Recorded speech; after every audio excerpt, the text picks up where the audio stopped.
Remue ménage.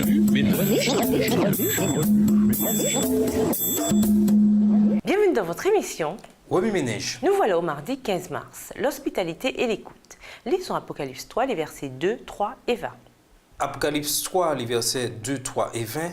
Sois vigilant et affermis le reste, qui est près de mourir, car je n'ai pas trouvé tes œuvres parfaites devant mon Dieu. Rappelle-toi donc comment tu as reçu et entendu, et garde et repens-toi. Si tu ne veilles pas, je viendrai comme un voleur, et tu ne sauras pas à quelle heure je viendrai sur toi. Verset 20. Voici, je me tiens à la porte et je frappe. Si quelqu'un entend ma voix et ouvre la porte, j'entrerai chez lui, je souperai avec lui et lui avec moi. Dans l'ancien Israël, le climat désertique et les dangers du mode de vie nomade rendaient l'exercice de l'hospitalité nécessaire. Un voyageur épuisé, frappant à une porte, était accueilli à bras ouverts et sans hésitation.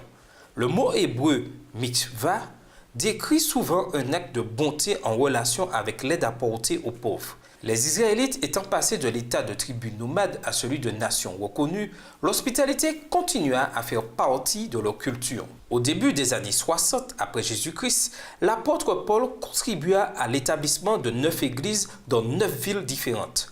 Avant que Jean ne rédige le livre de l'Apocalypse, 3 de ces villes avaient été détruites par un séisme. Seule la Odyssée avait été reconstruite. Il ne restait donc à ce moment-là que 7 églises chrétiennes.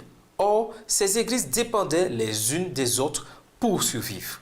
Mais qu'est-ce que l'hospitalité a à voir avec l'Apocalypse? L'image de Jésus frappant à la porte, Apocalypse 3, le verset 20, nous interroge sur notre réponse. Cependant, la question n'est pas de savoir si la porte s'ouvrira ou non, mais plutôt si la personne écoutera la voix de Jésus. Jean conseilla aux membres de l'église de Sardes de se réveiller pour pouvoir entendre la voix de Dieu et être prêts pour la venue de Jésus. En fait, chacune des 7 églises d'Apocalypse avait un problème dont la solution consistait simplement à écouter Dieu et à lui obéir. Le monde est envahi d'images et de bruits qui brouillent notre connexion avec Dieu. La sonnerie d'un téléphone, par exemple, est source de distraction au moment de la prière ou de l'étude biblique. Par ailleurs, il est intéressant de noter qu'une personne est bombardée de 5000 publicités par jour, la plupart d'entre elles n'étant certainement pas destinées à nous connecter au Sauveur. Certains lecteurs de l'Apocalypse ont tendance à se focaliser sur l'aspect terrifiant de la prophétie apocalyptique. Mais l'Apocalypse, c'est beaucoup plus que ça. Ce livre nous appelle d'écouter la voix de Dieu afin d'être prêt à ouvrir la porte quand Jésus frappera. Que chacun, s'il a des oreilles, écoute bien ce que l'Esprit dit aux églises. Apocalypse 3, verset 6.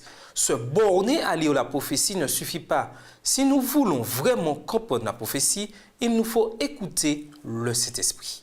Remue ménage, comment le concept biblique de l'hospitalité s'applique-t-il au retour de Jésus? Comment éviter des distractions lorsque vous étudiez la Bible? Dans quel secteur Dieu vous appelle-t-il à vous réveiller? Au revoir. Et à demain si Dieu veut. Remue ménage.